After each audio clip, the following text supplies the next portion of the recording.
Thomas! It's up for grabs now! Thomas! Magic ball from Bergkamp to Patrick Vieira! Oh, would you believe it? Oh, right, what a way to get it! Fabulous solo goal by Thierry Henry. Champions.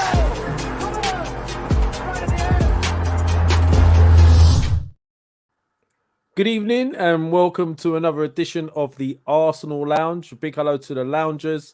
I'm sure you'll be coming in slowly and we'll come and say hello to you shortly. But before we do all of that, the usual, I want to speak to the panelists, the regulars, my guys. So firstly, Mo, how are you doing and how's the meal? Yeah, I'm just eating a sweet. I thought, I've got enough time during the intro. I'll just stuff a sweet in my mouth and then you go and catch me out. You didn't even have the decency to go to Tom first. No, I thought I'd catch you out. It'd be a bit of fun. What are you eating? Well, listen, I'm eating how life feels right now. Very, very sweet. I'm enjoying myself, man. Arsenal, top of the league. Very, very happy. Can't wait to get into the game. Another stellar performance by potentially Player of the Year, Bukayo Saka. Can we start having that conversation? But we'll get into that during the pod.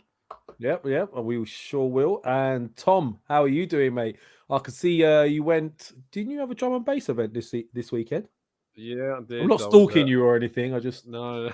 I was just on focus on Saturday night. Yeah, it was very good. It was very good. Yeah, it looked pretty full on, mate. So yeah, we'll have to find. Who did you go and see, by the way? Who was it?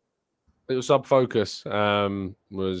Was the producer and some other supporting acts, but no, it was good, very good indeed. Light show was probably the best I've ever seen. To be fair, there you go. So ex-geography teachers can party, and you've heard it there first from Mr. Canton. Yeah, hard. Well, so guys, look. Yeah. Very anyway. Look, I thought what we'll do a little bit different today. First of all, I thought we'd get the negative out of the way and start with the Europa League because obviously that game was on Thursday. I unfortunately managed to get a ticket for the game, and well, it was an experience I wasn't expecting. Not gonna lie, but we'll have a quick run through it if we can. So. Let's have a look here. Let's share. I'm getting quite techie nowadays. Let's see if we can do this. I'm going to share my screen. Oh no, I'm not actually. It doesn't give me the option at the moment. Don't know why it's not giving me these days. No, we're not getting very techie. Okay, so let's go back to the Shaheen days and just go to as it was. So look, the lineups. We started with a lineup on Thursday that was stronger than I expected. We had Ramsdale at the back with Tomiyasu right back, Saliba, Gabriel and Zinchenko. Vieira in midfield with Jorginho and Xhaka. So Partey dropped for that game. White on the bench as well for that game with Nelson, Jesus and Martinelli. And I'm guessing we all thought that was quite a strong lineup. Sporting Lisbon had Adan in goal, with Inacio, Diamande, and Saint-Just. I think it is Saint-Juste. My pronunciations are probably not as good as Tom's. We had Escal, Ugarte, Gonçalves, and Reece in the middle with Paulinho, Edwards, and I think it's Trincao. Is that right, Tom? Yeah. Trincao. There you go. So, I mean, thank you, mate. Thank you. Getting better at these things. So, look, all in all, when you saw that lineup, what did you guys think? You thought it was a pretty strong lineup? You thought that was enough to beat Sporting? Yeah, I did. And I didn't complain about the lineup when I first saw it.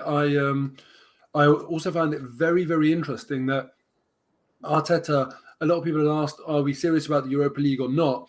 And what really showed me that he was serious wasn't the omission, because you can look at the omission of Thomas Partey, for example, and say he's not serious, or Odegaard. But the fact that Turner and Kivior were dropped.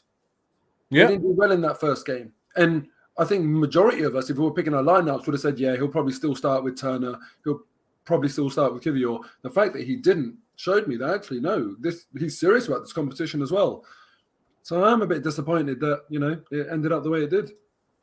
Well, yeah, I mean, I'll have to agree with you on that, Mo, in the sense of he's obviously wanted to win this game. So, I mean, we started pretty well, got an early goal, but it all kind of started to unravel a little bit because obviously there was a few injuries. We had Tomiyasu, and then shortly followed by Saliba. We were a goal up. Well, we were a goal up by the time Saliba got injured. I think we were, weren't we? No, I think it was still. I think it was nil. It might have been. Let's I'm have a not look. sure. Let's have a look at the timelines here. I'm not sure. They're pretty close together, I think, in terms of when they both happened. We scored in the 19th minute. It was Granit Xhaka after Martinelli is played in. I think he had a shot, great stop by Adnan, and then Xhaka followed up. So that was on the 19th, in the 19th minute. And then Saliba got injured and come off on the 21st minute. So we were a goal up. Rob Holding came on. Look, I'm going to be honest here. I mean, I know everyone's talking about Rob Holding, and we'll touch on it a bit, but I noticed a huge difference. I was sitting upper tier.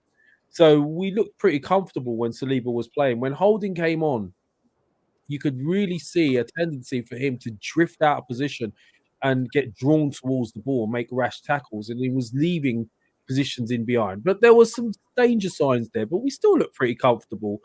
Second half, I think it was after by the way, Jesus made his debut. His full debut, should we say, back from injury. He had his full start. First half, he played. He looked pretty sharp. Then Trossard came on second half. And then they equalised in the 62nd minute with that goal. Now, guys, were you both in the ground for this? Yeah, I was. Yeah. Right. Talk me through your view and then your reaction to that goal, and I'll tell you about mine, because I was sitting upper tier, West Stand, halfway line. So I was sitting right in front of the sort of the midfield area. Where was you guys sitting? You was in the press box, Tom, right? Yeah, which is just behind the away dugout. So literally, like, it happens in front of me. So you can just see the loop of the ball and then dropping over Ramsdale. It's the best goal I've ever seen in the flesh. From a non-biased point of view, if I take my Arsenal hat off, just in terms of the quality, the execution, it's probably the most out of this world goal I've ever seen in the flesh. And it sucks. Like, my reaction was just one of, like, I was doing the blog, and I think I was like 5 seconds slow in delivering the fact it was a goal, because I just looked at Kaya next to me like, has that actually just happened? And the thing is, like, Arsenal went out for me on Thursday night in just some of the most ridiculously unfortunate circumstances. And everything that could have gone wrong went wrong for Arsenal that night. You know, I think the 2 injuries completely undermined everything that we were going to try and do. I think that the goal that they score is, I mean, I know Mo loves an XG stat, but that's as close to 0 as you get, you know, in terms of an XG shot. So, yeah. And then obviously for it to go to extra time, for us to hit the post through Trossard, and then, of course, for us to lose on penalties as well, where Ramsdale probably should save 1 or 2 of those penalties, gets his hand to a couple of them. That's a separate discussion, but I wanted to bring that up, actually. Yeah, we can do. I just think I don't look back at that game with anger at the team. I don't look at it necessarily with frustration with the manager. I just look back at it and go, that weren't our night at all, and nothing went our way, and I can accept that, because there's a lot of good things going for us this season. And so if they're going to have a bad night, I'm glad it happened in that competition, and I'm glad that it didn't happen in the league. That's kind of the perspective I've put on it for myself. No, the way you were sitting, you said you could see it coming towards you. What was the perception? Could you tell? Because for me, it seemed, Mo, I'll ask you as well. For me, it seemed to take an age. Like, time stopped still where I was sitting. It was like the ball was in the air, and I was still trying to assess, like, is this going to hit the top netting? Is it, what's going on? None of us expected that ball to go in. It was perfection. Mo, what did you think when you saw that shot? I mean, did it register? Did you think it might be going in? Did you? Yeah, I did. And you can look at the goalkeeper's reaction. That always gives you a clue. If the goalkeeper, and Ramsdale was quite a cool customer, so I reckon he probably could have gone like a couple of inches over the bar, and he would have been like, no, just quite chilled. But the fact that he was scrambling after it, it did look dodgy. And I don't know, you know, I talk so much about football, I can't remember whether I said it in one of my own bits of content or whether I said it to you guys. But I've mentioned in the past about Ramsdale's positioning, and I've often thought if I was a Premier League striker and you have a counter attack against Arsenal, if there's not people with me, I'm not even looking up, I'm just shooting, because Ramsdale's positioning is so advanced that you don't even need to go over him. You can go round him a lot of the time. As long as it's on your first or second touch, you can go round him. And so it wasn't a surprise to me that he got caught out at all. And even after he got caught out in the same game, his positioning was at times like on the center circle, on the ring of the center circle. So look, there are benefits to that. You can turn around possession a bit quicker. I don't think he's got the balance right, personally. I think he should be a little bit deeper, because maybe just 10 yards deeper, you lose about 2 seconds getting the ball back up to a defender. Not if even 2 seconds, probably like 1 second. But you get back to your goal line significantly quicker and really make it a lot harder for an attacker. Now, it's funny because I have thought to myself, I think that's a bit of a risk in the past, watching Ramsdale play for Arsenal this season. But if we're going to concede 1 goal a season like that, what an annoying goal to concede, given it was in a knockout stage of a cup competition when we're only 1-0 up. There's so many other games this season where had we conceded that, it wouldn't have mattered as much. But hey, look, that's football. That's the beauty of it. Even if you're not fashioning chances, there's always a chance in this game. And that's why we watch it. That's why we love it. And at times, that's why we hate it. I think you've hit the nail on the head. It's a calculated risk, because obviously he plays almost like a sweeper, doesn't he, Ramsdale? So it's also so he come out and intercept balls over the top, perhaps a bit quicker. And how many times will players try that and score? It was perfect. It was the only place he could have put it that it would have gone in. So, I think Tom's hit the nail on the head as well. I think you play that game 20 times. Someone's put it in the chat. You play that game 20 times, we'll probably win that 19. And it was just one of those. I think everything transpired against us on that day. Now that we're chewing the fat, I'm glad I'm having a chat with you guys. You're right. Everything did transpire against us. So having a look at it now after it went to penalties, this is one thing you mentioned, Tom, the penalties with Ramsdale. And this I noticed as well. Why is he such a great shot stopper with things that, many times he saved us in that game a couple of times when they had breakaways and his shot stop. Why is his reaction so great as a shot stopper? But on penalties, they seem to be delayed.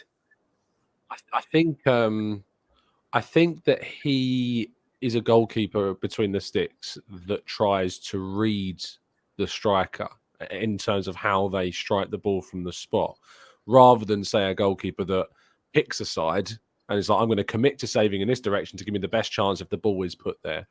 And I think that style of penalty saving can be obviously advantageous if you're good enough to react speedily enough to read what they're going to do, which is a very difficult skill to have.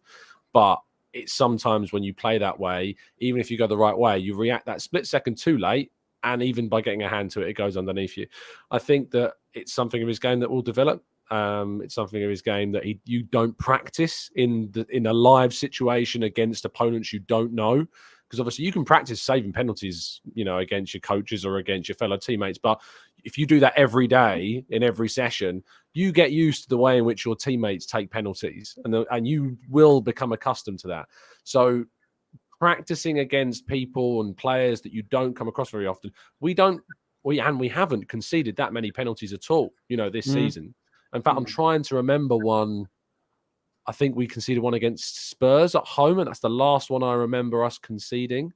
People in the chat might remember one before that. I'm trying to think of any others that we've conceded, but I think it is just that Spurs North London derby one in September, October time.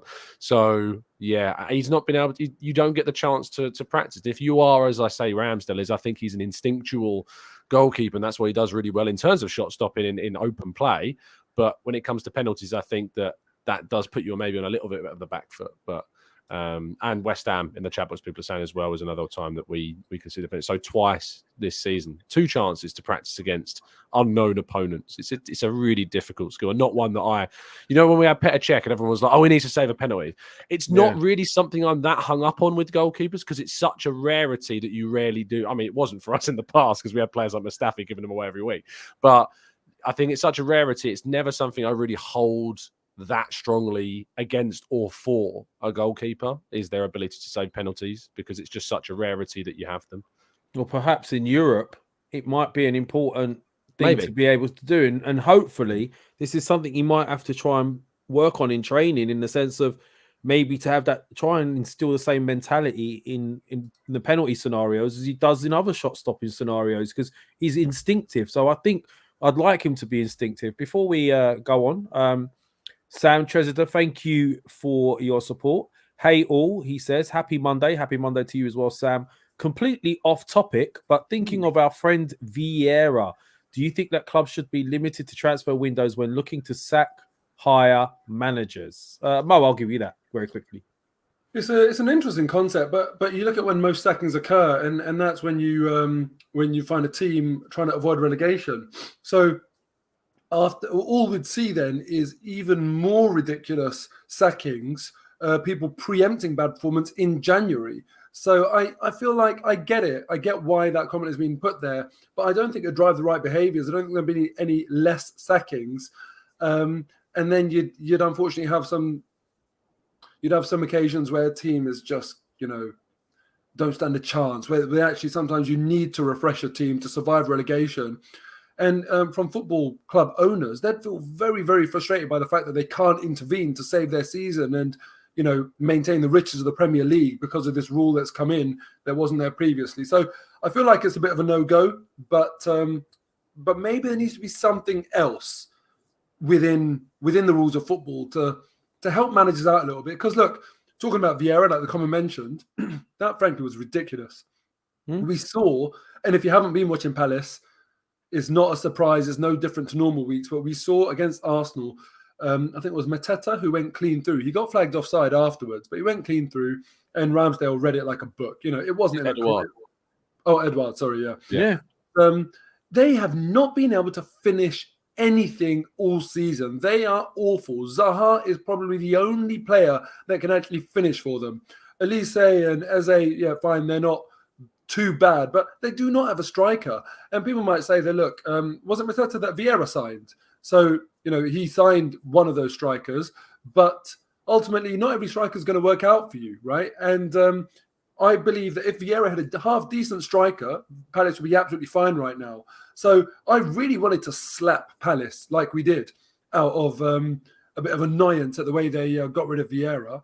But I don't think the answer is to limit it to transfer windows.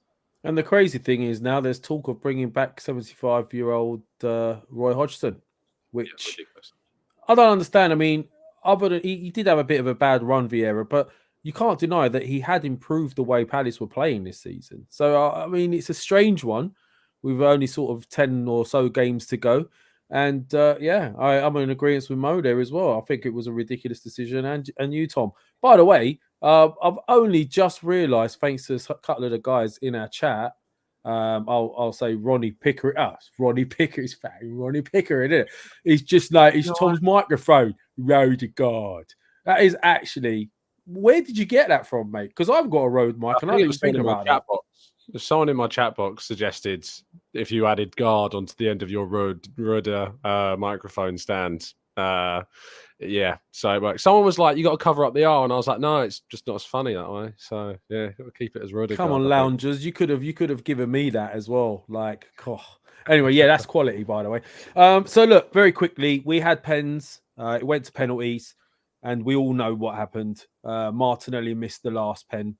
Our last pen, and then they scored and they won. But I mean, as somebody rightly said in the chat box, I think it's Tom Percy. In fairness, of course, we didn't actually lose the game. We lost on penalties, but it did feel gut-wrenching on the night, especially at 120 minutes we played. And that was a concern with the game coming up on the weekend and how we would sort of bounce back from that. So obviously we had Palace on the weekend on a Sunday at home as well.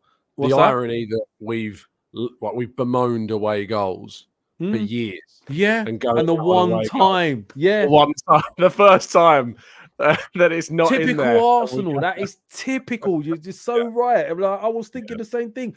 How can we go away and score 2 goals and still go out because they scored 1? I mean, there's something that feels really unjust about that. But anyway, we're out of it now. Very quickly before I do move on to the Palace game, I'm sure everyone's asked these questions, but do you now look at that and think, gutted we've gone out? Or are you starting to think it might actually be a bit of a blessing? Tom, I'll start with you. We won't know. We will not know until the end of the season, mate. It's as simple as that. On paper, I'm going, now we had 11, now we've got 10 games to focus on. And that's all I care about. It's just, it's a tick mark off the list. We don't have this uncertainty of how many games we've got left. And then I look at Man City that are going through in 2 other cup competitions, and that potentially they could play something like 17 plus games compared to our 10. And you look at that with how long, with what, 2 months left until the end of the season. That's a lot of games in 2 months. I'm looking at where they're even going to put their West Ham fixture that's been posted. I don't even know where that's going to go. Well, you've got the Brighton one. Haven't you got? Do they have the Brighton game as well? That's had to. I think the 22nd of April. They had 23rd of April. They're due to play Brighton away, but because of the FA Cup now, they've got to tie the semi-final on the 22nd. So that's also going to put that Brighton game back as well. So, and look, look. What we do know, and I'm saying this now because it's going to happen, if, and it's a big if, and I'll touch wood, if Arsenal win the league this season, that is what people will say. That is what the critics will say. They'll say Arsenal went out of all the cup competitions relatively early on, and Man City had too many fixtures. That is what people will say. And it's ludicrous. It's absolutely ludicrous because not only are Man City a financial juggernaut that are facing alleged issues right now regarding spending, but their squad compared to our squad it's in terms of depth and strength and depth, is night and day, and it's designed to cope with those competitions. And I mean, Eric Ten Hag talking the other day ludicrously about Arsenal's injury records, despite the fact that we lost our best striker for however long, 3 months, lost Emile Smith-Rowe, was one of our biggest players last season for the majority of this whole season. We've now lost Tommy Asu for the rest of the season. We lost El Neni for the most of the season, who was until January our backup number 6, lost Thomas Partey for a month and a half, now lost Eddie Nketiah as well, and who knows how long Saliba's going to be out for as well. It's, I'm going to be very frustrated when I expect people bring up that fact about Arsenal's campaign. Well, I did see Arteta sort of swipe back underhandedly with his... he listed them, didn't he? He did list them. But I mean, well, anyway, we'll move on to the positives now. So obviously the game Sunday, we're back with the lineup as follows: with Ramsdale, White, holding in for the injured Saliba, Gabriel Zinchenko, Partey, Xhaka, Odegaard, Saka, Martinelli, and Trossard. So barring Holding sort of replacing Saliba, that would be our usual lineup. And for Palace, you had Whitworth, Ward, I think it's Guy. Is that how you say it, Tom? Guy? Guy, yeah. Anderson, Mitchell, Milivojevic, Doucouré, Schlupp, Elise. Who is that? Sorry, Milivojevic. Go, you say it. There you go. Milivojevic, Doucouré, Schlupp, Elise, Zaha, and Edouard, who Mo mentioned a minute ago, who we were linked with at one point. But look, I'm sure we were all a bit concerned how we were going to bounce back on this Sunday. I was worried about the likes of Martinelli and Saka and how we were going to respond. But look, Mo, you was at the game. I'll start with you. How was you feeling before kickoff? And then how did you feel during the game once you started to see the way we were performing? No, I felt good before kickoff. I was looking for. I was nervous because you don't know how you're going to feel about something until it actually happens. And the way I felt about potential. Well, actually, I didn't even think about a Europa League exit. Let me be honest. But as soon as it happened, I didn't realize how exposed I would feel, because now I'm like quite something to show for their Oh, for God's sake, it's happened again. It's happened again. I love swear. that his internet corrects himself when he says the words, "Oh, for goodness sake," because that always comes through perfectly. And Every the thing time. is, he's been sitting there, and there's been nothing wrong with it. The minute I ask him a question, it's almost like somebody is in the background. Maybe Shaheen, if you're watching, I don't know what he's doing, but anyway. I'm going to call out on, my flipping internet provider. But anyway, yeah, I felt very exposed. This is a very, very good team. It's been a very good season. And for us to win nothing this season, it doesn't feel right. You know, I'd be really, really disappointed. You know, obviously, as a fan, I want the joy myself. But if we didn't win, I'd feel really, really sorry for those guys. It wouldn't even be about me. I'd just be like, damn, like all of that work, all of that good football for nothing. I'd be crushed for the team. And the Europa League was an insurance policy. I didn't realize, but it really, really is. And I was gutted when we got knocked out of that. I'm not one of these fans that tries to pretend to be a manager and talks about silver linings and that sort of stuff. I'm a fan that wants to do what a fan does, and that's dream. Go to a cup final, create history. Arsenal have never, ever in our illustrious history won a league and European trophy double. So imagine this team being the first group of players to ever do that in history.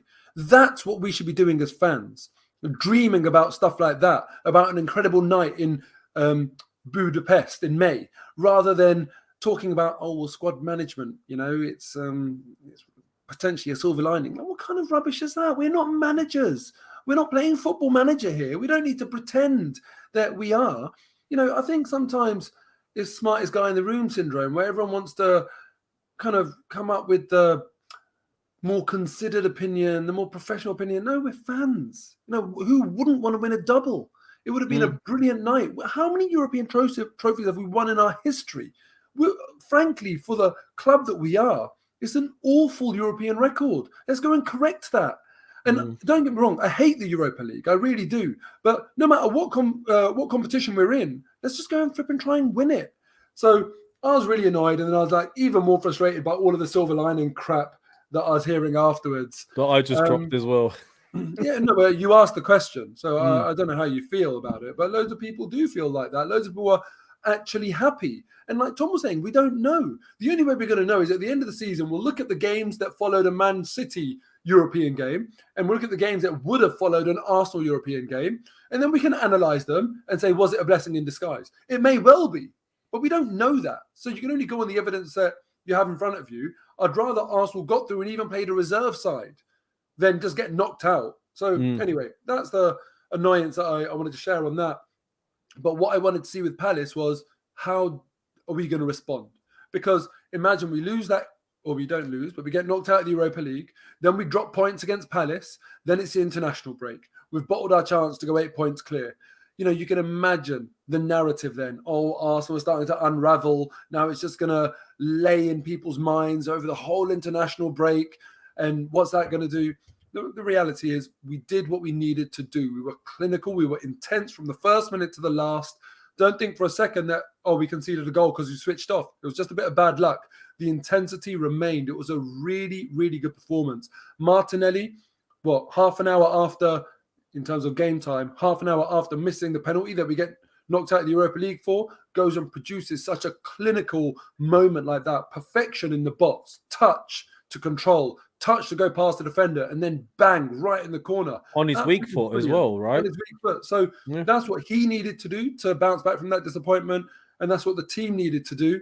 And Rob Holding needed to put in a performance as well to make sure that everyone's confident of his ability to step in if needed. But I do hope by the time the next Premier League fixture comes round, Saliba's back. So all in all, I was nervous because of what was riding on it and feeling exposed, but the team delivered exactly what I wanted. Right. I mean, look, you're right in what you're saying. Holding did have a decent game. For those who have been living under a rock for the last few days, just to reiterate, Martinelli scored in the 25th, then with a Saka assist. Saka then scored with a White assist. Oh my God, how good was White, by the way? Oh, brilliant. He was unbelievably good. Like, honestly, I now class Ben White as not just a defender. He's a footballer. He really is a technically good footballer. He's passing. He's a very smooth player. He's elegant to watch, and the combinations with him and Saka, it's farcical that you could have Saka in the England squad and not White, and you want the best out of Saka when him and White play so well together. But anyway, then Xhaka scored after another assist from Trossard. Schlupp got that goal. I think you were talking about, Mo, that weird goal, and not long after, there was a moment when I think it was Zaha was through on goal. Twice he was actually. There was one. What was one that hit the post in the first half? That was the first half, and that was Holding coming out of position. By the way, I just when it was 0-0, and also it was very close to a Aston Villa away Martinez incident where it hit the post and then hit Ramsdale. Could have gone anywhere. Yeah, I mean, fine lines. If we went 1-0 down, it might have put our minds in a different place. But anyway, moving on. After Schlupp scored, Zaha did have another chance, second half. He put it across the goal, didn't he? And then Saka with a Tierney who came on, a Tierney assist, which was nice to see. But look, I mean, it was what impressed me was the way these young. I mean, we've got the youngest team. I think it is the youngest. I keep hearing the youngest, then the second youngest. Is it the youngest? No, Southampton have got a younger team and manager, ironically. Okay, fair enough. Buy me. He must be a young manager if he's younger than Arteta. The irony is, the youngest team are bottom of the league, and then the second youngest team are top of the league. Fair enough. But I mean, look, what I'm noticing in this Arsenal team is something I haven't seen in a few years. I don't want to jinx it, but mentality. These guys are bouncing back from. I mean, look, you had the Saka penalty miss during the World Cup. That could have destroyed him. It was the World Cup, I think, wasn't it? And then obviously you've had Martinelli with a miss. Young lads who don't seem to get phased. They come straight back. I think Arteta asked Martinelli how he felt. And Martinelli said, I want to play. And he played and he scored and he performed really well. So there is something different about this team. We're mentality monsters. And I mean, do you think it's... I'll come to you, Tom. Do you think it's the type of players that we're bringing in along with the ones we were integrated from Hale End? Or do you think this is also something to do with Arteta implementing this mentality into this team? Well, obviously, it's a combination. If you want to talk about waiting, I think everything will stem from the manager first. Yes, players like Jesus, players like Zinchenko, Jorginho, coming in, the existing players with good mentalities like Granit Xhaka, these are all good things. Even Rob Holding, we can talk about him on the pitch, but off the pitch, he's described internally by the players as a very important figure in the dressing room. So it's the importance of those players, but the manager comes first. It's his vision, it's his process, as he calls it. Yeah, another dollar in the process jar, but I think that it has to stem from the manager first. And he's remained consistent. Yes, there's some things we look at in his past, like how he handled Willian compared to Aubameyang, things like that. But his message, his ideals, his principles, his idea of what he wanted Arsenal to be has remained consistent. I've seen today actually going around, I think there's a clip of Arteta speaking, I think it's last year, but not maybe the end of last season or season before. He says this project is going to bang. Like he said, it's going to bang, and you can't say that he wasn't wrong, because you look at what's happened. Everything's happening faster than we thought it would. Even last season, potentially getting top four was happening faster than we thought it would. Going in for a title this season is happening faster than we thought it would. It stems from Arteta's vision. His man management has always been something on field that people have questioned about his substitutions, but actually I think off the field, the way in which he coaches the players, individually develops the players, speaks to them about mentality, and then brings that together in a group setting, I think as absolutely being a key reason behind what we've done, including obviously the integration of the players I've already mentioned into the group as well. And I think we saw that, the Fulham game is a great example, because you look at a team going away from home against Fulham has not been an easy trip. It might be for teams now not having to play against Mitrovic after their chaotic FA Cup game against Man United. But we go into that game and we just blitz them. We put whatever doubts there are about what this team can do, and we just absolutely blitz them. Trossard comes back into the lineup. Jesus comes back into the squad. That's lifted things. And yeah, it's important what Mo said about, how we would respond from Thursday, especially with so few days and 120 plus minutes played on the night, about how we'd go in that with it. I tell you what, we didn't look a team who played that much on Thursday at all. The energy was brilliant throughout. I thought, I was saying to Kai, I was like, we're not seeing it now. Maybe by the 70th minute they're going to look tired, but we didn't at any stage. I didn't feel as like people were tiring. Yes, we took Ben White off because he'd played the majority of the Thursday game. I was, fair play to someone like Martinelli for lasting as long as he did, because he was running all the way up and down on Thursday and then again ran up and down on Sunday. So it was a really impressive display on, off, mentality wise, and to go full circle, it certainly, I think, stems from the manager beyond all else. Fair enough. Yeah, very well put. Also, Mo, I don't know if you saw it or Tom. What was that thing Odegaard did? This ball came over and he did some sort of a fake touch or something like that. Did anyone see that? Did anyone in the chat see that? He did something that was unbelievable. That guy, every time I see him play, he just impresses me more and more. His feet are so fast. It is unreal. But look, moving on from that very quickly, we have obviously some fixtures coming up. Injuries have taken place with the likes of Saliba, Tomiyasu. Now, I'd like to ask very quickly, Tom, I don't want to leave Mo out too much, but have you heard anything about Saliba? No, it's short, no. I saw him in the mix zone after the game. He walked through fine, but he walked through fine on Thursday. It's a back issue. It's not something you're going to easily be able to detect. And with the international break, Arteta was never going to say anything, because you've got 2 weeks now, a week and a half of not speaking to the press. So no, the reports that are coming out from France are very vague, deliberately vague. I wouldn't read too much into the whole several weeks. It's a really vague kind of time frame. And if you get a vague time frame, it often means they're guessing. I'm hopeful that we'll see him for Liverpool, but I don't think they'll risk him for Leeds. But who knows? Maybe they will. We'll see. Well, this is interesting. Thank you, firstly, Thomas Olsen. Yes, oh my God, he says that false touch at a decent pace blew my mind. At least someone saw it. I thought I was just seeing things. People will reckon Saliba's going to be all right. Mo, do you think there's some kidology going on here, and do you think that he will be okay? Oh, who knows? When it happened against Sporting, and what I heard afterwards, I thought he should be okay. I thought we'll probably miss the Palace game, but should be okay, especially with the international break coming up. So I still harbour that hope, but we just don't know ultimately. So we'll have to wait and see. But I'm really curious. I want to see this Odegaard touch, because there was something in the game that happened, obviously watching it in the ground, where I was like, wow, that looked incredible. So it must have been the same thing, but it was in the second half, and it was... Yeah, it was the second half. Yeah, quite far away from the North Bank. So I couldn't even tell who it was, because there were other players in front.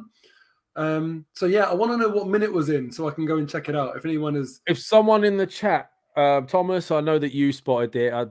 Dave is saying it was a missed touch. No, it wasn't. It was not. It was not. It was deliberate. Now, if anyone can find the minutes and let Mo know so he can have a quick look at it, it's something you just need to you need to see for yourself. It was actually ridiculous. And another thing that Odegaard did, and I love it when he does this, he plays in this pocket of space, or this triangle with White, Saka, Odegaard. They play on the right-hand side, and we do most of our work there in terms of unlocking. They are so good at holding the ball. And when, obviously, that's when they're facing the goal, that we're attacking. But when a team presses us well or pushes us back, Odegaard does this thing. It's so brilliant the way he does it. And even as a spectator, I fall for it, so you can only imagine defenders who have to try and position themselves. He's running away from goal, and then he cuts inside, and because he's down our right wing, but now he's facing away, he's going to his right, and then he'll just fake it and turn back in onto his left again and leave defenders for dead every single time. He did it 2 or 3 times against Palace, and every single time it worked a treat. And instead of having to go back or slowing down the tempo, we're straight back on it, and one player is now out of position in the defensive unit. He's so good at it. And it's little moments of magic like that, little things like that make him such a joy to watch. But in terms of another moment that I loved in that game, Aaron Ramsdale's pass to Saka. Do you remember that? He done it twice. I think he slipped him in a couple of times like that. Yeah, it's brilliant. Their understanding they have is brilliant. I was watching a clip of the old documentary the other day, and it's Arteta's philosophy when it comes to the wingers, because he doesn't want them receiving the ball with his back to goal. He wants them receiving the ball in ways that they could run onto it and cause problems. And if you look at the way they play the passes to the wingers, it's always trying to get the body shape of someone like Saka or Martinelli in positions where they could run onto it and cause problems. And those balls, those little balls in behind kind of the winger or the fullback that White was picking out were just beautiful, and they make it look so simple, though, don't they? Yeah. But they play very, very well. Those three, they are absolutely brilliant. They've got a much better connection and understanding on the left hand side because of the way Zinchenko plays inverted. So they don't necessarily get the opportunity to do that.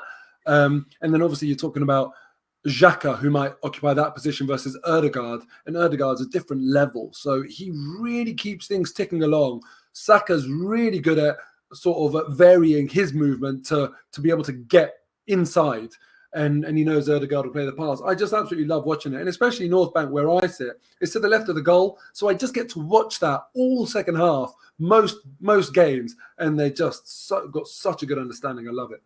And the crazy thing is, as someone in the chats mentioned, these guys are still young. Odegaard's still got his prime to come. All of these players, a lot of them have their prime to come. It's scary to think. I mean, some people were suggesting, some pundits or so-called pundits are suggesting that we need to win it this year because everyone's going to sort of improve next year. But we said the same thing last season. We were expecting everyone to strengthen. Now, when you look at this, I was thinking about those comments the other day. Now, when you look at this team, I start to ask myself, who can you buy that's better than Saka right now in that position? Who can you buy that's better than Odegaard in that position? Who can you buy that's better than Saliba and Gabriel at the back in those positions right now? So these questions started to come up in my head, and I'm like, okay, so what if everyone's got all this money? You still have to find players that are better than the ones we have. And it's not going to be that easy. And this team, if we can keep it together for the next 2 or 3 years, it's going to be a force to be reckoned with, isn't it, Tom? Yeah, 100%. You know, and it's a key point to look at when we got those players. So you're Ramsdale, Odegaard coming in 2021, and we're looking now 22-23, and you're seeing that level raise. And that's why I get so frustrated when, you know, the whole Caicedo thing in January, people suggesting, you know, just throw 100 million at it, throw 150 million and just get him through the door. I'm like, no, we need to have principles about the way in which we do business. We got Zinchenko for a ridiculous price, 30 million quid. You look at Odegaard's price, 30 million quid. Ramsdale's price, 30 million quid. You know, you look at the business that Arsenal have done, and it's so clever in terms of incomings, outgoings, which is a whole different discussion. And we'll have that in the summer, and we'll judge that in the summer a lot more as well. But you know, Odegaard, when we bought him, you could name a lot of players that were probably better, and probably players at 30 million. You know, James Maddison, for instance, you know, probably would have cost you more than 30 million, but you'd say at that time, yeah, great player, probably would have done a really good job for us still. But you're right, there isn't really anyone that you'd say that will do the things that Odegaard does. I mean, in terms of his shooting, that's come on leaps and bounds since he arrived. You know, getting into double digits this season for goals in the Premier League, what an achievement that is, considering he was really, you know, that wasn't really necessarily a huge part of his game, you know, in the position that he was playing. It was more at Real Sociedad, but he was kind of playing more on the right and in a really more advanced position that he's played at Arsenal. So that's really come on leaps and bounds. By the way, I was just watching back to that touch. It's in the 41st minute. If it's intentional, it's brilliant. But I tell you, when I'm watching it back, I'm like, it comes down from a really high height and drops. And then he lays it off to Saka and gets... No, that's not the one they're talking about. You're not talking about that one? No, that was definitely not intentional. Yeah, okay, because that doesn't look intentional. Yeah. No, I think Mo was right. It was definitely in the second half. I'll try and find it. For the wait, the comments. Literally been going through every part. Also, while we're waiting on that, when we're talking about touches, has anyone seen the clips of Zinchenko? Yeah. Can we please look at the comments here? People saying that Conte is being sacked. Okay, let's have a look. No. John Wick killed Conte with a pencil. What? Is Conte sacked? Tottenham are expected to part ways with Antonio Conte later this week, according to Matt Law. So that's the Telegraph reporting. Right, okay, so it's not breaking news or anything. But Mitrovic has been charged with violent and improper conduct, by the way. Well, these are conversations I want to have with you guys, actually. We'll touch on those. Lev, that's Zinchenko. Right, let's very quickly, let's have a look. Lev, that's Zinchenko vid. KD, you've caught us live. I did see that. Good to have you on board. And yeah, I did that video is ridiculous. Let's see what else everyone's got to say. I think it's Sakab. Sakab Sheikh. Good evening, guys. Great to see you guys on this show. Great to see you too. Everyone's saying Conte sacked. I think it's more of a prediction. Someone's just said Matt Law by Matt Law. Yeah, he's very well connected, Matt Law. So I wouldn't be surprised if he's very Potter right might be next, says Pink Panther. I hope they keep Potter. I think in Potter we trust. Thomas Olsen entering the final third. Martin Odegaard basically did a foot over to the left while running the channel. The midfielder went to the left following the foot over, and Emo cut him. Can you find us that clip, Thomas? That's the clip I'm looking for. I need to know the minute. Yeah. Give us the minute, someone. Anyway, did he play a pass afterwards, Lev? Yes, he did. If he did, and I'll try and find it. Okay. Right. Yeah. I'll try. So some other stories in then. Obviously, we could touch on the fixtures we have, but we could go on those all day long. But it's all sort of. But look, there was some other interesting stuff going on in the Premier League whilst we were obviously celebrating our Palace win.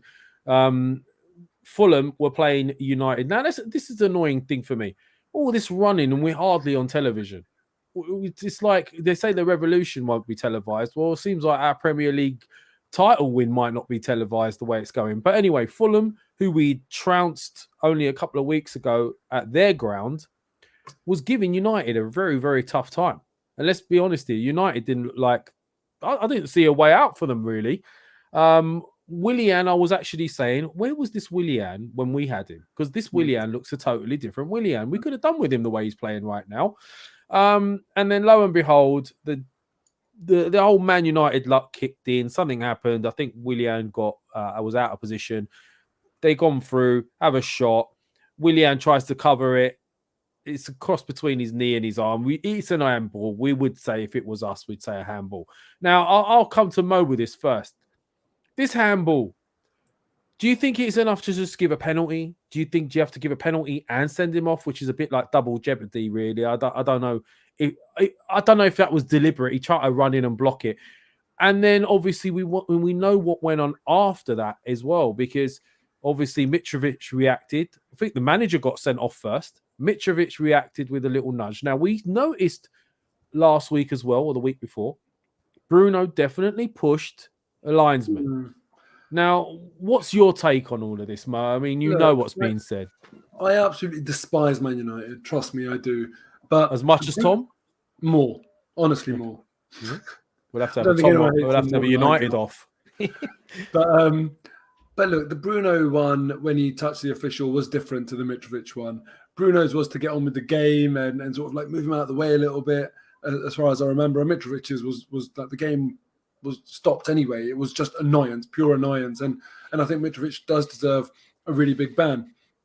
There is a lot of talk these days about the abuse that grassroots referees get.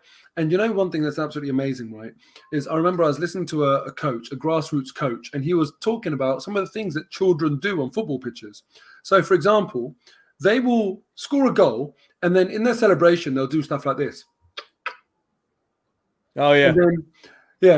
And then the coach was saying, so I saw a kid do that, and I said to his parents, like, oh, do you have any idea why I kissed his wrist? And, you know, is he, you know, like, is faith quite important to him? And he was like, no, I don't know what the hell he's doing. Like, it's completely random. Other kids, and I've honestly heard this from coaches, they say that the kids will talk to you on the pitch, but they'll talk like this. Yeah, like the cameras are watching. I heard that today on Talk Sport as well. Oh, yeah. I heard it on Talk Sport today as well. Yeah. And you think to yourself, that is bonkers. That's absolutely bonkers that these are what kids are doing, right? So, and corners, and that's another one. Kids will raise one hand at a corner, and it's like, the coach is thinking, well, you don't have a set piece. It's just one. It's just a corner. Kids follow to that extent. So now Mitrovic has done that. I think the FA may well throw the absolute book at him, because they need to send a message when something like that happens, that this is not okay. And otherwise it does, you know, there is talk that it's threatening the grassroots of our game if no referees are willing to do it, no referees are willing to turn up. And who the hell would? Honestly, would any one of us here want to go and referee on a Sunday morning, at grassroots football? I can't think of anything worse. I think referees at I'm probably going to get a backlash for saying it. But in my experience, those who referee on a Sunday are those who couldn't play. That's how I saw it. Because why else would you want to get up on a Sunday morning in the freezing cold and go and Listen, I've played in those games. those referees get ridiculous amounts of abuse. They don't get any sort of support. The touchline, usually the linesmen are useless. That's if a linesman's even turned up. And sometimes you get a linesman who doesn't show up. So then you get a team member from each team, both men doing the lines, and each one is as biased as the other one. And it just causes absolute mayhem. Exactly. So look, I personally will throw the book at him. I think the William one, if it didn't hit his hand, would it have hit his stomach? I thought it was his knee it was going to hit. All right, so would it have hit any other part of his body and stopped the goal going in legally if it didn't hit his arm? It could have hit his knee. Yeah, so that's what I mean. I don't know. I've watched it back and I don't know. And then I think to myself, like, even like if you move your arm from outside your body to your body and it hits your hand, stops the goal, but it's clear that it's going to hit it's going to hit a part of your body legally, then fine. Obviously, no big deal. But to me, the arm was going the other way. It was kind of going to the ball a little bit. And because there was that element of doubt, I think it was probably the right decision. I don't know the rules about, well, I guess, yeah. So it has to be a red card then, doesn't it? You know, I don't know the rules exactly about the double jeopardy things anymore. I lose track because I don't think that's generally for handballs. That's all when like players going through on goal. So this one just seemed to be a deliberate handball, stop the ball going in. It's got to be a red card. Don't know what the manager said, but Mitrovic's one, absolutely a red card, the most clear out of the lot, and he's going to have the book thrown at him. Right, now I'll come to you with this, Tom, and I'll just throw into the equation as well that there's been a lot of talk today and through the media that the book should be thrown at him. He should get 10 matches. This is Mitrovic, obviously, we're talking about 10-game ban, etc., etc. And then you compare it to the Di Canio one. I don't know if you have seen this, Tom, because it might have been before your time. But the Di Canio one, where he literally pushes the guy to the ground, right? Yeah. Like, it's ridiculous. It's another level. Now, Di Canio got 11-game ban for that. Do you agree that Mitrovic should be getting something like a 10-game ban for what happened on Sunday? Probably, yeah. Yeah? Yeah, you can't do that. I hate Man United. As much, I will happily, charity boxing match between me and Mo to decide who hates Man United more. With the winner to face off with gold. Yeah, but honestly, like, you can't do that. Like, that is, and maybe I'm coming from a teacher perspective, and obviously referees are likened to teachers quite a lot. But you can't do that. That is ridiculous. So you offering Mo out in the playground like a kid from school then, after school? Look, Mitrovic should be banned for about 10 games, which would suck for Arsenal because it would certainly hamper Fulham when they go up against Man City later on in the season. But yeah, he should face a significant ban. You have to certainly lay the law down, no matter what we think about the quality of refereeing. And by goodness, have we covered that to the nth degree on this show? It's not. It doesn't equal physical violence, and people say violence. What are you talking about? But you know what I'm talking about. It's a physical act towards the guy, and you can't do that. And you do have to lay down the law in that aspect. So yeah. Fulham should he should face a significant ban, Mitrovic. But yeah, look, Man United got exceptionally luckily that game, and hopefully someone, and in the Europa League, of course, kind of puts an end to their trophies. How they won that 3-1, that game 3-1, I don't know. It's just insane. Well, because Willian handballed it, mate, and that's like. I'm from the era of the Cantona karate kick into the crowd and Di Canio barging people over. Personally, I agree with you guys in the sense of you shouldn't be touching an official, but then a good point was made earlier on today. If the Bruno one, which isn't as bad, but you still shouldn't be touching an official. Mo, I'll ask you this. Mo, if the Bruno one was dealt with when it happened, would the Mitrovic one ever have happened? Yeah, it would, because Mitrovic lost his head. At that moment in time, he's not thinking logically or rationally. And like I say, look, I'm going to be honest with you. As much as I hate, especially Bruno, is the most hated player in the Premier League, probably. But that wasn't a red card. It just wasn't a red card. I think they got it right personally, and I don't think we'll see Mitrovic again this season. I think he's going to be out for a long, long time. Well, they've only got 10 games left and he's out, 10, 11 games left. He's going to be out for all of them, isn't he? Yeah, I think so. I think it will be like a 10-game ban. Mad. It cost them Europe this season, which, Fulham have done brilliant. I think Silva's done a fantastic job as manager at Fulham. And Mitrovic could potentially ruin their season with that moment. The Bruno, because I've not had my piece on the Bruno situation. For me, I think that's also a red card.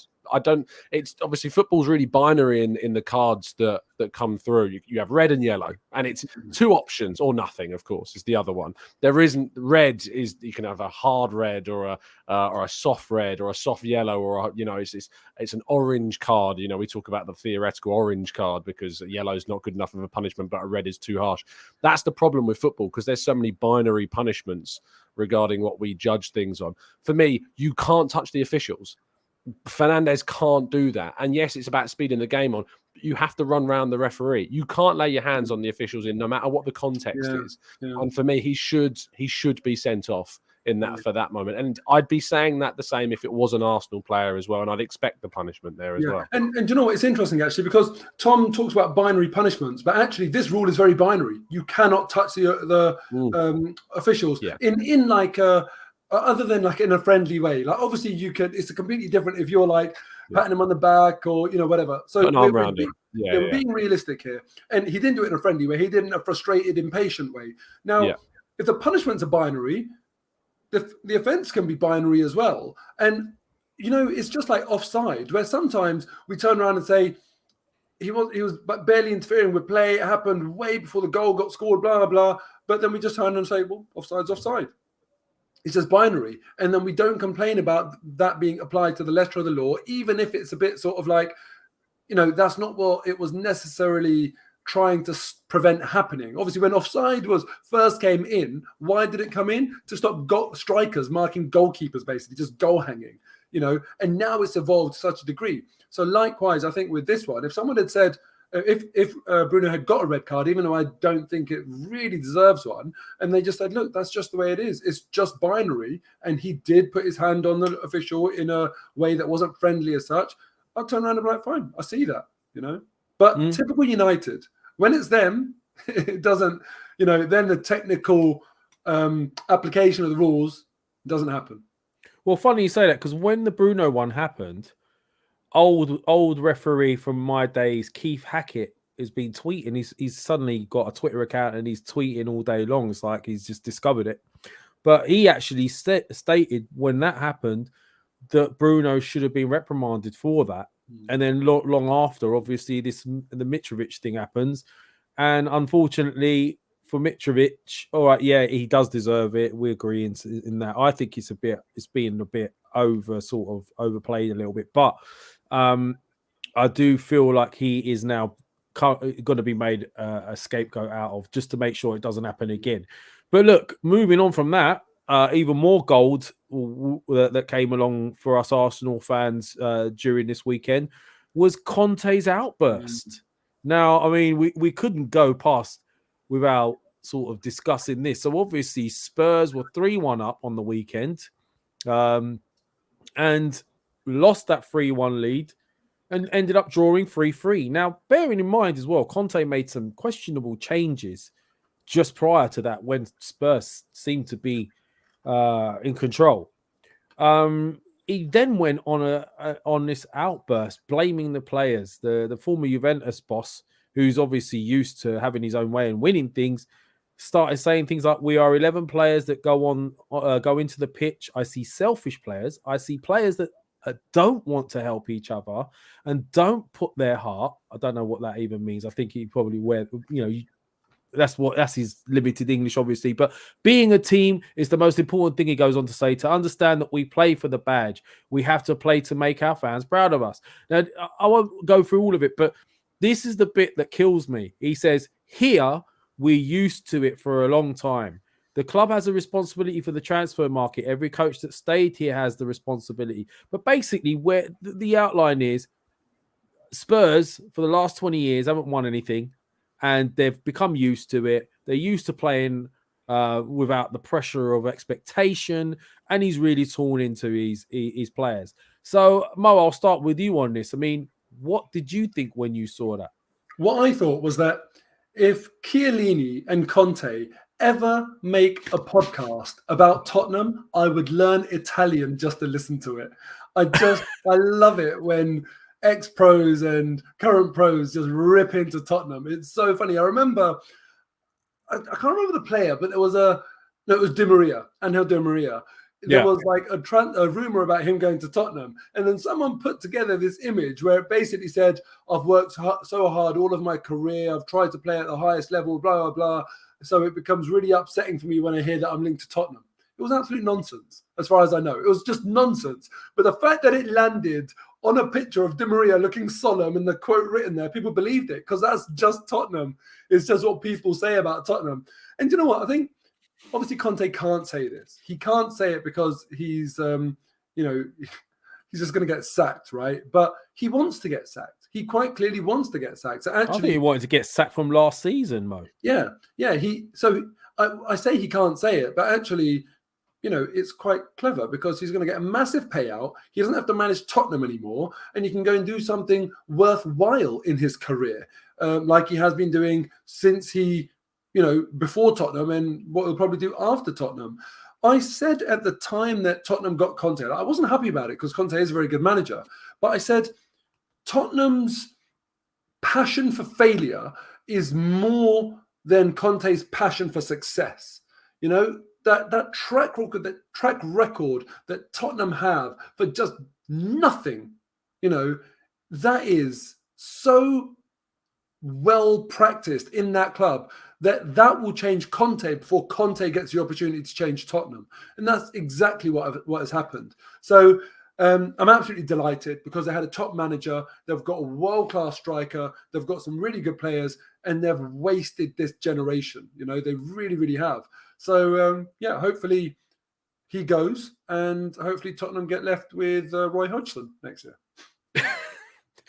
Tom, I'll come to you with this as well and ask you, throw in the added thing is, firstly, I don't think Conte ever wanted the Spurs job, to be very honest with you. I think he took it because he had to get a job and it was paying well. But do you think he did that with a view to wanting to get sacked, Tom? Or do you just think he was just annoyed? Because I'm hearing from a lot of people like Mo saying, I think he's out to get sacked. He's doing it deliberately. What's your take on it?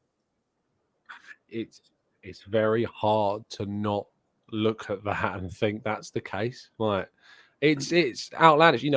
I'm glad Mo said what he said because from my perspective, I love Italy. Like I love the food. I love the country. If you've ever been there, it's one of the nicest places you can go.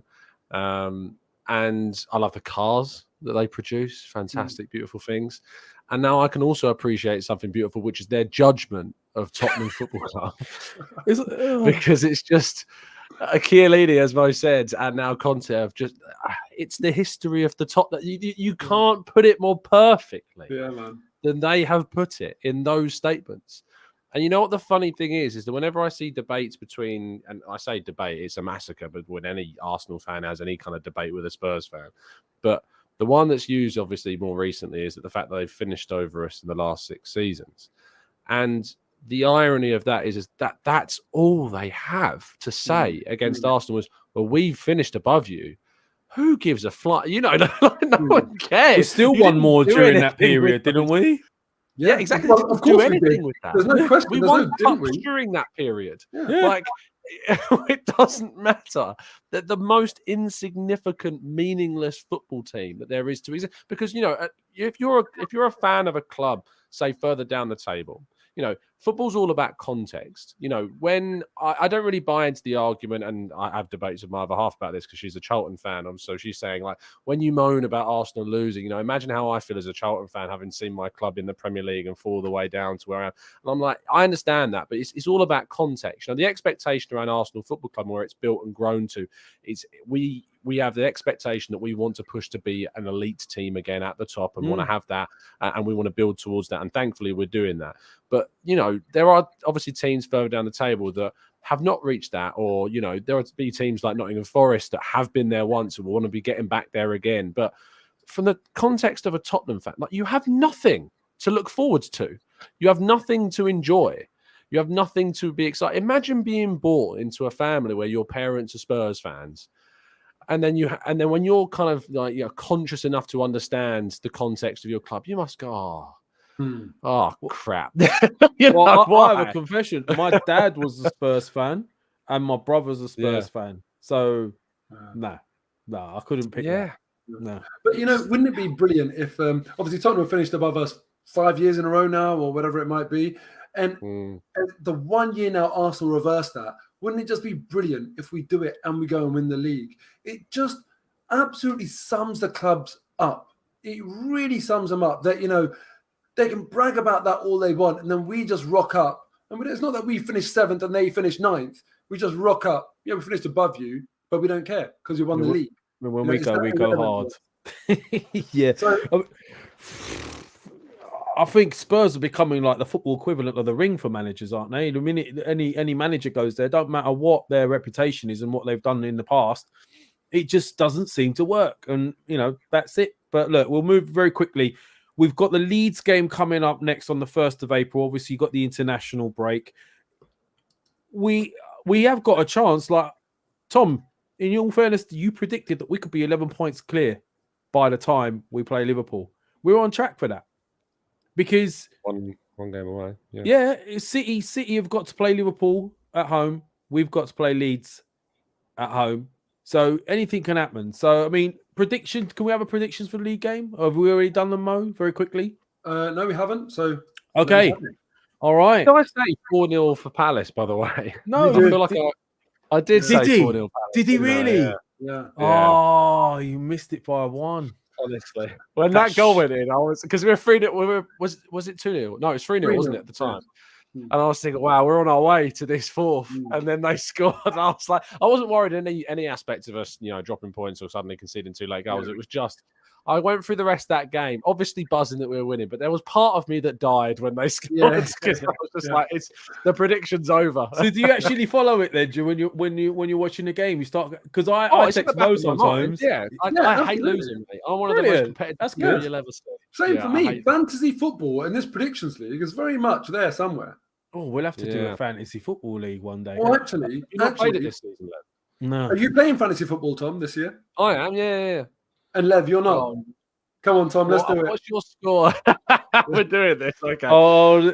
I'm not doing well in my league, but my group of lads have a very good. Who else is doing Champions League? And if you're doing a fantasy league, let us know what how you guys are doing in the chat. Not doing that great this season. And people in the chat, who do you think is going to have a higher score before we do the reveal? Me or Tom? Well, judging by the way you're gloating right now, Mark. No, it's not. I mean, he knows he's doing well. He knows. I'm in the top 100,000 in the country. Yeah, I am. Yeah. I'd see. I knew that was coming. See, I'm not. I'm in like the top 10 million in the country. Oh no, Tom, you're having a nightmare.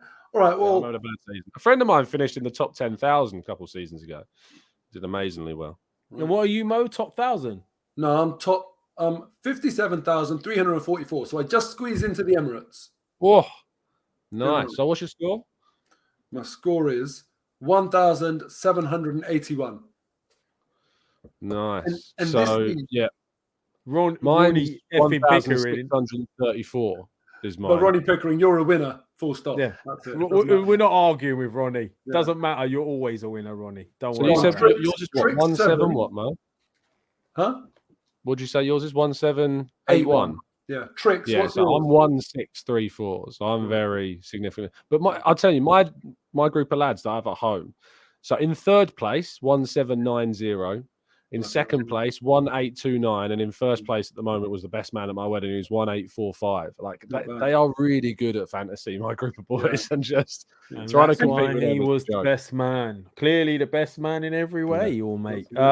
So all right. So let's go for these the Leeds prediction, guys in the chat. Let us know as well. Charlie says he's on 1,798. Don't even know what these stuff means. Top 30k in the USA says you. Look, I'm gonna have to do this next season. Anyway, Leeds predictions. Shall I go first then? Go for it. I say 3-0 Arsenal. Okay. Mo, you're up next. Then it's me. Yeah, I'm gonna go 3-1 because my God, we cannot keep clean sheets at home, can we? Good point. That's what I was going to say. Yeah, because that was my reason as well. You can just see they scored from a set piece last season as well, and I can see us conceding another set piece. Oh, I'll play the favourite. Did you say 3-0, Lev? Yeah, I did. Yeah. Oh, those two are like the two best scorers. Charlie thinks lead to scoring. I'm going to go. I'll say 4-0 again and just hope the gods land in my favour. You should have gone 4-1. If you think we're going to concede, why didn't you go 4-1? No, I'm going to be, forever the optimist, mate. So 4-0. And you see that comment in the group in our chat here, Jay Purdy, I'm just above Moh in our Champions League group. I've gone and flipping checked, and he is. I'm coming for you, Jay. Look at that. I thought I was doing right, and Jack has just absolutely trounced me there. We'll have to check in on this next week and see how everyone's doing. Gooner Boy saying Happy Nowruz to Shaheen and his family. Miss him a lot. We miss him too. He will be back soon, hopefully. Don't worry, guys. We haven't fallen out. We still love him. He's not. Someone's asked if he's doing some sort of charity work in Syria and Turkey. I don't know why they would say that. I mean, like, he's abroad at the moment, but he is very highly of him, to be fair, if that's the case. Well, yeah, obviously. Right, let's have a quick look before we go. DR saying 6-0. Byron 1 is saying 2-0. Mo, what's your league code? Says Trick 7. I don't actually. I didn't set up a league this year. I will next year, but I didn't set up a league this year, so I just joined loads of other ones. It was a last minute thing. Dave Jordan has just simply said 11. No, why said 1-1. that? Oh, is that meant to be 1-1? Yeah, all right, I'll let you off. 11-0. Leads are scoring, says Charlie. Wait, it is what it is. That it did theoretically say 11, and that's what I said. Yeah, he didn't put the dash in the middle. All right, guys, listen. We've been going for an hour and 10 minutes. We have been going for an hour and 10 minutes. Let's go for an hour and 15. And what I want to do is just something you want to discuss. Little exercise with you guys. I'm going to read out fixtures. I don't want goals. I don't want score lines. Just win, lose, draw. That's all I want. Oh, okay. So we're going to... All right.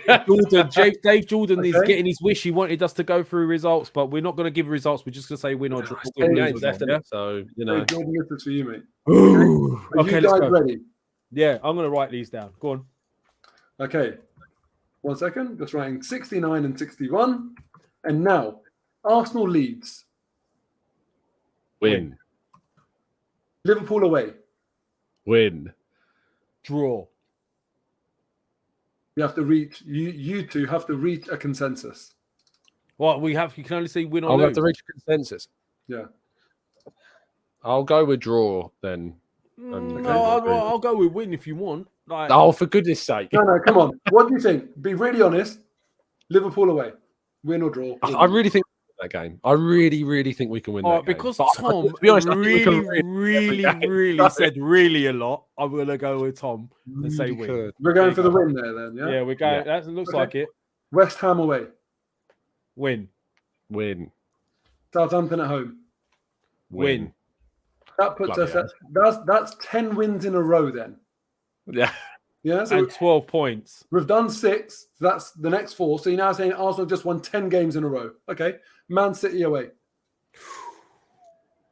I think we'll lose. Okay. Lev, agree or not? Yeah, go on. Let's I'll agree. I think we will. All right. Although I did suggest we were going to win away, but there you go. Chelsea at home. If we lose the City game and then you have Chelsea next, suddenly things start to snowball, and that's my worry. I'm going to say draw. Lev? I'm going to say win. I'm going to put Tom in. I really, really, really, really, really think that Arsenal will beat Chelsea. Right. Tom, what are you saying? Draw or win? Okay, I'll go. He sided with me with the Liverpool, so I'll side with him with this, and we'll go win. All right, let's go. Or alternatively, we could take the view that you're saying win 1, draw 1 each. Yeah, but so why are we not allowed to say draw? I don't understand. Why is it only one or the other? No, it's just that earlier on, he convinced you had a win and a draw in there, and then it was the other way around. Okay, so would it be better to say win 1, draw 1? Anyway, I'll leave it to you. Yeah, that's fine. Yeah. All right. Yeah, go on then. Do that. Right. So Newcastle away. Ooh. Yeah, Newcastle away. I think we'll win that. I think Newcastle have bits. I agree. Pressure's really going to be on them like it wasn't last time. Yeah. So we're saying a win there, and then Are we Brighton at losing home. any of these? Brighton at home. Brighton at home. I fancy us. Brighton at home. Okay, agreed, Tom. Yeah, sure. Yeah. Forest away. Our record Relegation there is battle. terrible record there. Second last game of the season. Yeah, it's the last away game, isn't it? Our away record's been brilliant, so I think win. Could they be down by the time we play them? They're not in the relegation zone yet. Yeah, they're doing all right. Lev, what do you reckon? Win or draw? Let's make this choppy. Win. All right, and Wolves at home. Last game of the season. Win. Okay. So we would've won the basically league said by we're then, going mate. to win It won't everything. We're going to win all the games. Apparently, we're so biased. It's unreal. Yeah. So basically, what we've said is, out of our remaining 10 games, we're going to lose 1 and draw 1 and win 8. Now, Man City, Liverpool at home, win or draw or lose. If we're saying that, if we're saying lose 1, win 1, if we're saying we'll lose and draw 1, that means that I think that wins the league, does it not? Yeah, it does. Yeah. Because that would we are mean immensely biased, obviously, but yeah, just a tad. just And a tad. ridiculously optimistic people. Yeah, But that's why if Shaheen was here, it'd been lose. he balanced out the show a little bit, didn't he? To the negativity. I saw a comment last week that was like, "Where's Shaheen? He was my favourite," and I was like, "How?" Because he's funny. Because it's funny seeing He him. is Go on, funny. Mo. He's a good Sorry, man. we digress. Go. No, it's fine. So we're on 69 points at the moment, plus the Okay. 25 you've predicted for 8 wins and a draw puts us on 94. Okay, Yeah. out of a possible 99. Yeah, That's mad. Man That's City are on so bad. 61 at the moment. They got 12 Plus games. 11 games left. 61 11, plus sorry. 33, 94. That's if they win every single game. And they've got FA Cup and Champions League still as Yeah. well. Yeah. I think that's what's going to scupper them. The additional games. The additional. So Well, their priority, Lev, is Champions League. That Yeah. if you offered the Premier League or Champions League, what they'd rather win is Champions League all day long. And if you offered me the same thing, I'd say Premier League all day long. So I'd be happy for them to win the Champions League. I wouldn't mind that. I don't care if they do. You know, at the end of the season, if they win the Champions League, people will turn around and say they've had a better season than Arsenal. I guarantee you as well that will be the case. But I think don't really care. Context. No, I don't care. I don't care at all. I'm just saying. Like I said about if we win the league, they'll say it's because we went out of all the competition. It's just one of those things people will say, like the asterisk argument. But it's the Premier League is a much tougher competition to win. And I don't buy the whole, like this season, loads of teams are off it. I don't think that's the case. I think all the other teams down the table are actually better, and they're taking points off the other teams, and that's the reason why other teams are dropping points. And also, if Arsenal go and do what you guys have just predicted, we're going to end up on 94 points. I think that's more than what Man City won the league with last year. Is that more than the Invincibles got? Probably, yeah. Well, we had 12 draws, didn't we? 26. Well, we won it. 12 draws. Yeah. The thing is with the Invincibles is that we won it so early. Yeah. So We had like 4 games, we got was it? 90 4 or 5 points. games left. But Yeah, it we was a got 9 mental points. challenge to stay competitive, focused. wasn't it? Yeah. Honestly, the last We had 4 games, 90 if I points remember, that season. yeah, the last 4 games, if I remember correctly, we were just like trying not to lose because they were already on the beach. Yeah. The So- Portsmouth game was like, because was it Yakubu scored for Portsmouth when they went 1-0 up? And Yeah. I think, was it Reyes scored the equaliser? Can't remember. Honestly, some of those games are silly. Well, So look, if you Luke- guys have been honest with me, about your predictions, that Arsenal are going to get 25 points out of the remaining 30, 1 defeat away at Man City, and then 1 draw potentially in the game against Liverpool or the game against Chelsea, do you then think Man City are going to win every single one of their last remaining Premier League Well, games? this is why I was looking at this comment, because Luke's he's got City winning by 3 points, unfortunately, but that's based on expecting City to win 9 out of their remaining 11 games. So that's a tough ask in itself, isn't If it? there's one team that do that, it's them. They are capable of doing that. That's the thing. But we'd be saying And that all that's- season. No, of course we have, but they've dropped points in games that no one did. And when they did drop points, it's because, I think you think about the Man United game, the chaos with the Rashford thing, right? And the offside. That Nottingham Forest game, Haaland missing, how Haaland missed that chance. Like, I will never know It would be one of those things. Like if Arsenal win the league, it's fate that it won because just things just kind of aligned. Look, if you win a game, you deserve to win the game. On the balance of everything in the world of whether it's luck or whether it's what things just went in your favour. And if you win the league, it's over 38 games. You've deserved to win that league, no matter what anyone says. But yeah, look, City are capable of doing ridiculous things, as we all well know. And arguably their achievement of the last 4 out of the last 5 seasons they've won the title is a mental achievement in terms of that. There are asterisks in the whole, depending upon the investigations that go on at the moment, and we'll see what the outcome of that is. But look, winning the league this season is an unbelievable achievement. Yeah. But yes or no, will City win every single remaining game at the last episode? No, they won't. I don't think so. Right. So in that case, if you've been honest with your Arsenal predictions, we're winning the league. We heard it here first on the Arsenal Lounge.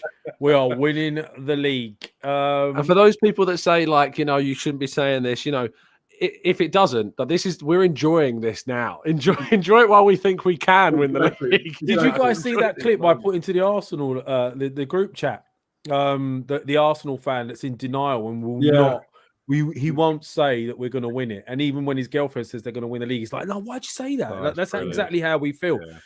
And the Paddy Power advert for Spurs ex-Spurs legends now turning into City fans is funny as well. If you haven't seen that, have a look at the Paddy Power advert. But look, we've been going for an hour and 20. That's Mo's fault. Sorry, Tom.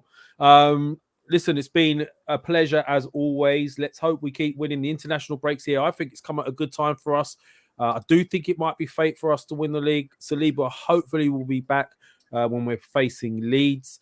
On that note, guys in the chats, thank you for joining us. All you guys, if you haven't smashed the likes, please do so. If you haven't subscribed, what are you doing freeloading? Please subscribe, help the channel, put loads of comments in there. I'd like to read them. On that note, Mo, anything you'd like to sign off with before you go? Lev and Tom say we're winning the league. Come on, Arsenal. There you go. And Tom, anything you'd like to add to that? I hope we batter Bayern tomorrow in the Women's Champions League. Tough game there, but we can definitely win it. Some good business we've done as well in the last week, bringing in a new striker, so that's exciting. But the main thing, I think, if you haven't seen it, is just watch me panic when Gabriel Jesus doesn't have an answer for my question in the mix zone. If you've not seen that video, already. I've seen that. That was quite cool as well. I watched that this morning. Brilliant. If you haven't seen it already on Tom's channel, on Gooner Talk TV, he has an interview with Jesus, a little video clip, which is interesting to see. It's the heady heights of being a media guru like Tom. There you go. He's just. I panicked so much when he said that. Yeah. Well, mate, you're doing I pivoted, thankfully, to another question in the back of my mind. But only when he was like, "Good question. I don't have an answer for it." I was like, "Oh, can you give me another one?" That's me. Yeah. But look, I need to write an article on what you're going to say. So it's great. Great. I'm proud of you, and you're doing well. Thanks, and man. It's really good to see, mate. From where from the humble beginnings to where you've worked hard, you deserve it. So long may it continue. All you guys in the chat, it's been a pleasure. And this is it. This is the Arsenal Lounge for another Monday. We're out of here. Peace out.